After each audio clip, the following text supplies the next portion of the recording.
ગુજરાત કોંગ્રેસમાં શું હવે મોટા ફેરફારની તૈયારી ચાલી રહી છે? શું પ્રદેશ કોંગ્રેસનું નેતૃત્વ હવે મહિલાના હાથમાં જઈ શકે? અને સૌથી મોટો સવાલ, શું ગેનીબેન ઠાકોર ગુજરાત કોંગ્રેસનો નવો ચહેરો બની શકે છે?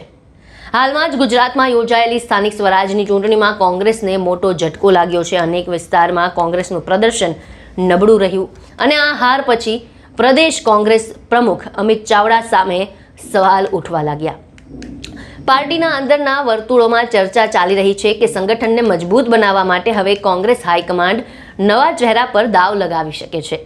જોકે એવી ચર્ચા પહેલાથી હતી કે અમિત ચાવડાને 2027 સુધી પ્રદેશ પ્રમુખ તરીકે ચાલુ રાખવાની ખાતરી આપવામાં આવી હતી. પરંતુ રાજકીય પરિસ્થિતિ ઝડપથી બદલાઈ રહી છે.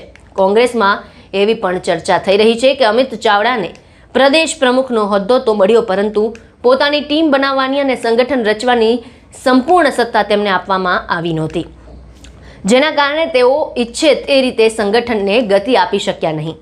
આ વચ્ચે એક નામ ફરીથી ચર્ચાના કેન્દ્રમાં આવ્યું છે અને આ નામ છે કોંગ્રેસના ફાયર બ્રાન્ડ સાંસદ ગેનીબેન ઠાકોર. ગેનીબેન ઠાકોરનું નામ અગાઉ પણ પ્રદેશ પ્રમુખ માટે ચર્ચામાં આવ્યું હતું, પરંતુ તે વખતે હાઈકમાન્ડે અમિત ચાવડા પર વિશ્વાસ મૂક્યો. હવે સ્થાનિક સ્વરાજની ચૂંટણીમાં કોંગ્રેસની હાર બાદ ફરી એકવાર ગેનીબેનનું નામ જોરશોરથી ચર્ચાઈ રહ્યું છે. તાજેતરમાં ભાજપના પ્રદેશ પ્રમુખ જગદીશ વિશ્વકર્મા સામે ગેનીબેન ઠાકોરે આક્રમક ભૂમિકા ભજવી. મહિલાઓના અપમાનનો મુદ્દો ઉઠાવી તેમણે ભાજપ સરકાર સામે એક ફાઇટર તરીકે લડત આપી. મહત્વનું છે કે આ સમગ્ર મુદ્દે તેમણે કોંગ્રેસના કેન્દ્રીય નેતૃત્વ રાહુલ ગાંધી અને પ્રિયંકા ગાંધીનો પણ ખુલ્લો સપોર્ટ મળ્યો હતો.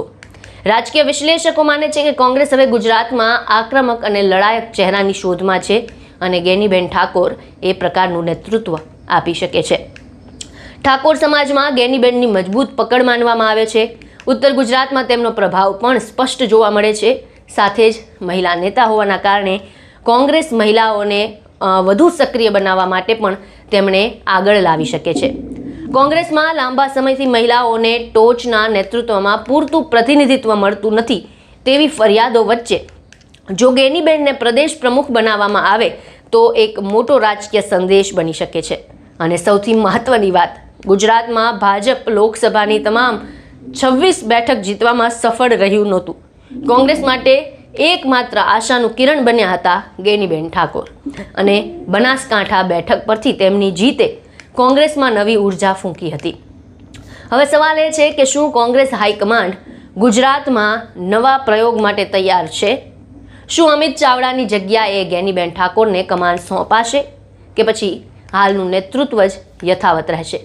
ટૂંકમાં કહીએ તો આવતા દિવસોમાં ગુજરાત કોંગ્રેસમાં રાજકીય ફેરફાર જોવા મળે તો નવાઈ પામવી નહીં, કારણ કે 2027ની વિધાનસભા ચૂંટણી પહેલાં કોંગ્રેસ માટે સંગઠન મજબૂત બનાવવું સૌથી મોટી જરૂરિયાત બની ગઈ છે.